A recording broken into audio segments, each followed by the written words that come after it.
Morning my favourite chef दिल से foodie Ahmednagar के फूडी आप सभी को आपकी फ्रेंड एसके स्टाइल का प्यार भरा नमस्कार। और आप लोग कैसे हैं? सब बढ़िया भले चंगा। ओके, तो चलिए सभी लोगों को आपको पता ही होगा कि आज मंडे है और आज आपकी फ्रेंड एसके स्टाइल आपसे क्यों मिली है, इसका क्या कारण है। तो चलिए आप जो सोच रहे हैं उसी के काम को पूरा करती है आपकी फ्रेंड एसके स्टाइल, वो भी प्यार के साथ, क्योंकि कुछ भी करो प्यार से करो। तो चलिए आज मंडे है और मंडे की शुरुआत करते हैं एक मोटिवेशनल स्टोरी के साथ। और मोटिवेशनल स्टोरी से पहले आपसे एक बात पूछना चाहते हैं कि क्या कभी आप ऑफिस आते समय या शॉप जाते समय या कॉलेज जाते समय कभी आपने बदल बदल के रास्ते अपनाए हैं? नहीं। क्या आपने कभी लॉन्ग कट लिए हैं? नहीं। तो लीजिए, क्योंकि हम भी जब सवेरे मॉर्निंग वॉक पे जाते हैं तो कभी एक रास्ते से नहीं जाते हैं, हम हमारी फ्रेंड हमेशा बदल बदल के रास्तों से जाते हैं। इससे क्या होता है, थोड़ा सा इंटरेस्टिंग भी आता है और मॉर्निंग वॉक बोर भी नहीं लगता है और घूमने फिरने में कुछ मज़ा भी आता है, नया भी आता है।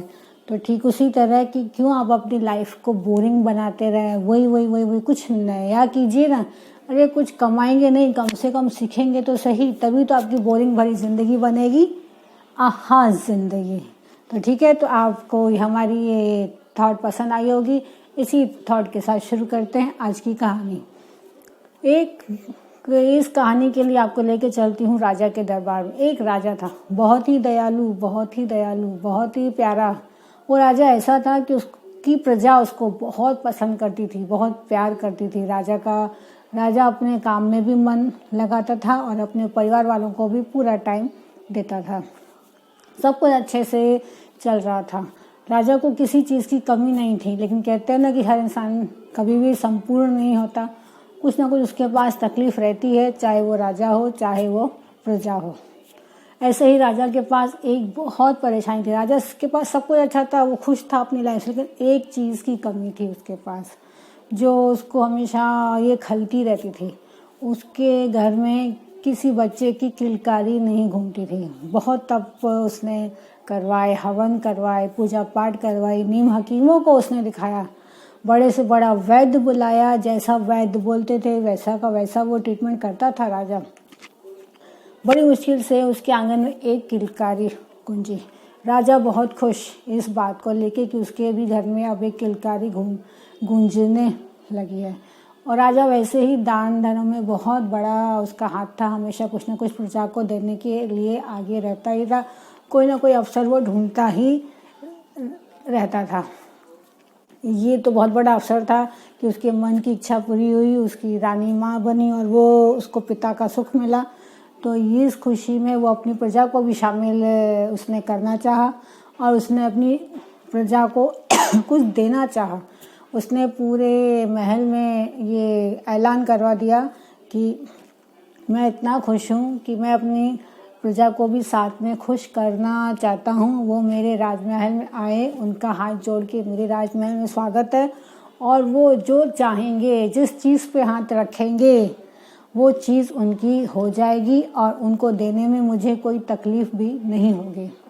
मैं खुशी खुशी वो चीज़ उनके नाम कर दूंगा जिस पे मेरी प्रजा हाथ रखेगी। मैं इतना खुश हूँ।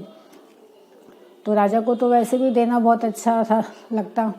24 घंटे में ये बात आग की तरह फैल गई कि कल सवेरे राजा अपना राजमहल खोलने वाले हैं पूरी की पूरी प्रजा के लिए।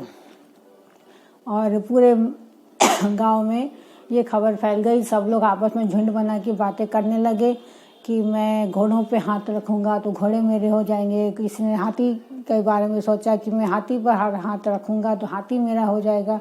किसी ने सोचा कि मैं रानी के जो हीरे मोती जवाहरात के गहने रहते हैं मैं उस पर हाथ रखूँगा तो वो मेरे हो जाएंगे। किसी ने सोचा कि मैं राजा के पलंग पे हाथ रखूँगा तो पलंग मेरा होगा। किसी ने बोला कि मैं उसकी सेना पे हाथ रखूँगा तो सेना मेरी हो जाएगी।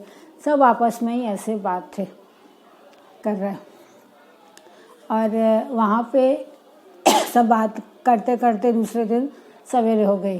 9 बज चुके थे और 9 बजे राजमहल का दरवाज़ा खुलने वाला था उस दिन प्रजा के लिए।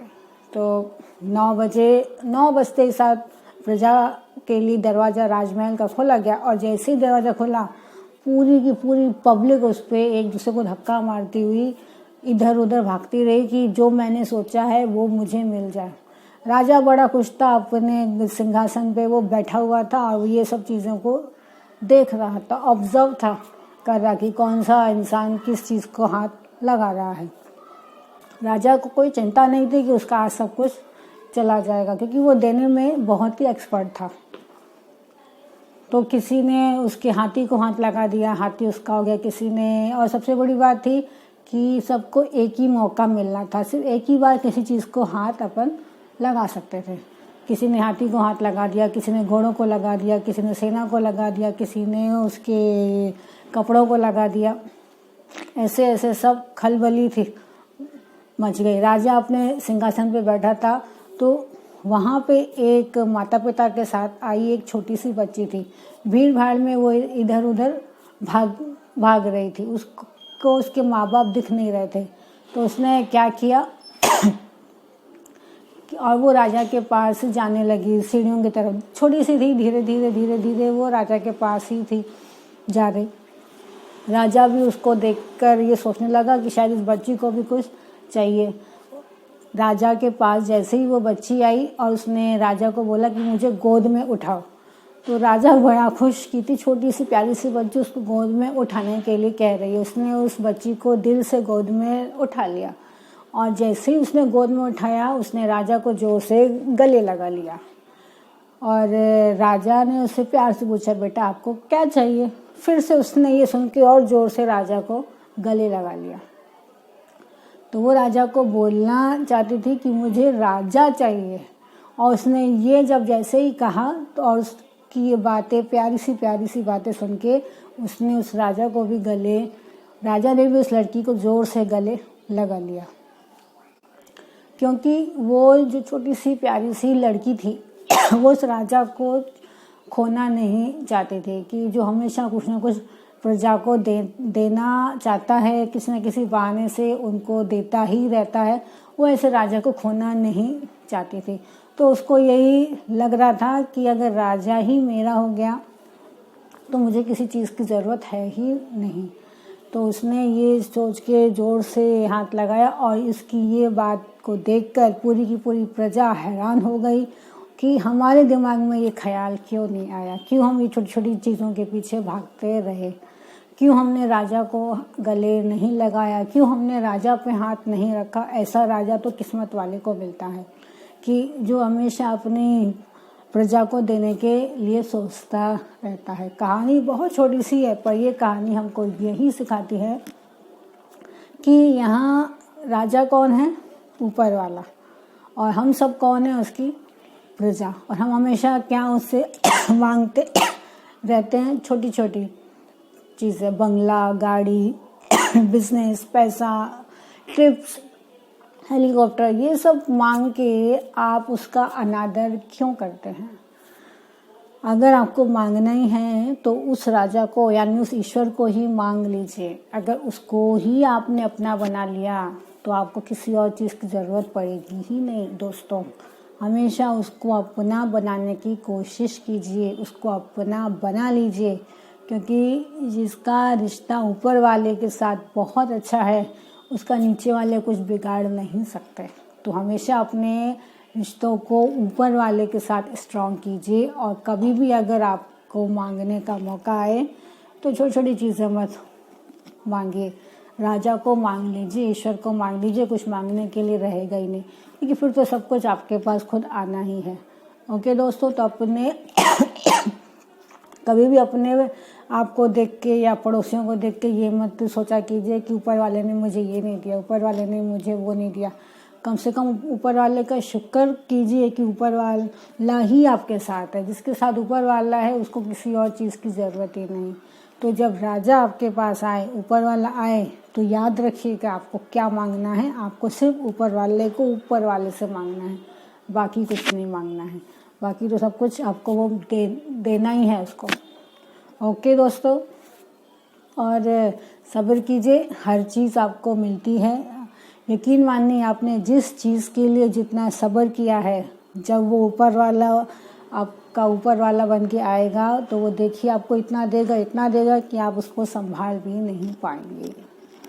ओके दोस्तों, उम्मीद है कि आपको आज की कहानी पसंद आई होगी और मेरे दिल से पूरी की टीम आपसे यही गुजारिश करती है कि कर दिखाइए ऐसा कि करना चाहे कोई आपके जैसा। ओके दोस्तों, फिर मिलेंगे अगले हफ्ते एक नई मोटिवेशनल स्टोरी के साथ। तब तक अपना ख्याल रखें और कुछ करते रहिए जनाब, क्योंकि दुनिया में कुछ करने आए हैं, तो कुछ ना कुछ अपने आप को इंटरटेन करने के लिए अपनी लाइफ को बोरिंग मत बनने दीजिए, कुछ नया करते रहिए।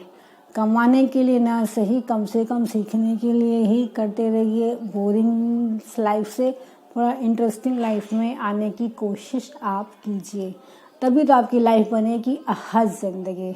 ओके दोस्तों, अगले हफ्ते फिर मिलेंगे एक नई मोटिवेशनल स्टोरी के साथ। तब तक अपना ख्याल रखें। बाय। एस्के स्टाइल।